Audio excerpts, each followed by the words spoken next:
Paper లీకులతో కోట్ల రూపాయల వ్యాపారం చేస్తున్నారంటూ ఆరోపించారు సీఎం రేవంత్ రెడ్డి. రాజస్థాన్, మధ్యప్రదేశ్, ఉత్తరప్రదేశ్ లాంటి బీజేపీ పాలిత రాష్ట్రాల్లోనే ఎక్కువ పేపర్ లీక్ ఘటనలు వెలుగు చూశాయన్నారు. శాంతియుతంగా ధర్నా చేస్తున్న విద్యార్థులపై లాఠీ చార్జ్ చేయించి పైశాచిక దాడికి పాల్పడ్డారంటూ ఆరోపించారు. కేంద్ర మంత్రి ధర్మేంద్ర ప్రధాన్ వెంటనే బర్తరఫ్ చేయాలని డిమాండ్ చేశారు. ధర్మేంద్ర ప్రధాన్ బర్తరఫ్ చేసి ప్రశ్న పత్రాలు అమ్ముకున్న వాళ్ళని అరెస్ట్ చేసి జైల్లో పెట్టాల్సింది పోయి తిహారు జైల్లో వాళ్లకు చిప్పకూడు తినిపించాల్సింది పోయి జంతర్ మంతర్ నుంచి పార్లమెంట్ వైపు నిరసన తెలుపుకుంటూ వెళుతున్న వేలాది మంది విద్యార్థులను లాఠీ చార్జులతో, బాష్పవాయు గోళాలతో ఈ విద్యార్థుల మీద పాశవిక దాడి చేసింది. ఈ దాడుల్లో ఆడపిల్లలు వందలాది మంది తీవ్రమైన గాయాలకు లోనైనరు.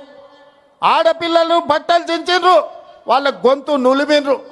మగపిల్లల్ని తలకాయలు బలగొట్టిండ్రు, చేతులు ఇరగొట్టిండ్రు.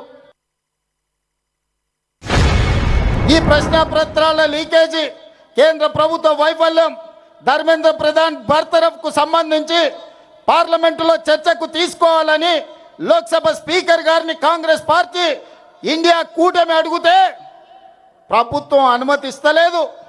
నరేంద్ర మోడీ ఒప్పుకుంటలేడు. నేను చర్చలు చేయను పో అని స్పీకర్ గారు చెప్పారు. ఇది నిజంగా ప్రజాస్వామ్యానికి దురదృష్టకరమైన పరిస్థితి. ఇది ప్రజాస్వామ్యానికి చీకటి రోజు. ఈరోజు లోక్సభ స్పీకర్ మీద, ఢిల్లీ పోలీసుల మీద ఒత్తిడి తీసుకొచ్చి ఈరోజు నరేంద్ర మోడీ గారు పాశవికంగా కాంగ్రెస్ పార్టీ నాయకుడు రాహుల్ గాంధీ గారిని కొడితే రాహుల్ గాంధీ గారి ముక్కులో నుంచి రక్తం చిందింది. ఆ రక్తం ఈ నేలను తడిపింది. నేను ఒక్క మాట చెప్పదలుచుకున్న నరేంద్ర మోడీ గారికి, నరేంద్ర మోడీ గారు ఈ దేశ ప్రజల కోసం రక్తం చిందించడం గాంధీ కుటుంబంలో రాహుల్ గాంధీ మొదటివాడు కాదు, రాహుల్ గాంధీ చివరివాడు కాదు. ఆనాడు మహాత్మా గాంధీ గారు ఈ దేశం కోసం 30 ఏళ్ళు తెల్ల దొరలతో కొట్లాడి ఈ దేశానికి స్వతంత్రం తీసుకొచ్చిండు. జాతీయ స్థాయిలో నిర్వహించే నీట్ పరీక్షల్లో ప్రశ్న పత్రాలను బజార్లో పల్లి బఠానీలలా అమ్ముకున్నారు. రాజస్థాన్ కోటాలో, మధ్యప్రదేశ్లో, వివిధ ప్రాంతాలలో బీజేపీ ప్రభుత్వం ఉన్న రాష్ట్రాలలో నీట్ పరీక్షల ప్రశ్న పత్రాలను తెగనమ్ముకొని కోట్ల రూపాయలు సంపాదించుకున్నారు.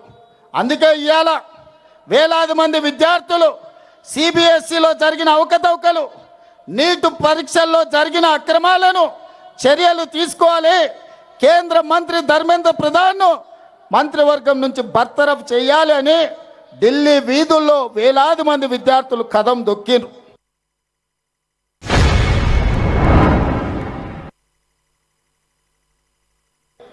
తప్పు జరిగిన కేంద్ర ప్రభుత్వం, ప్రధానమంత్రి నరేంద్ర మోడీ ఈ దేశ ప్రజలకు క్షమాపణ చెప్పి ధర్మేంద్ర ప్రధాన్ను బర్తరఫ్ చేయాల్సింది వదిలేసి నిరసన తెలుపుతున్న వేలాది మంది విద్యార్థుల మీద లాఠీ చార్జ్ చేసి బాష్పవాయువు గోళాలను ప్రయోగించండు, తుపాకీ తూటాలను పేల్చండు, వందలాది మంది విద్యార్థులను గాయపరిచిండు, తలకాయలు బగలగొట్టిండు, చేతులు విరగొట్టిండు.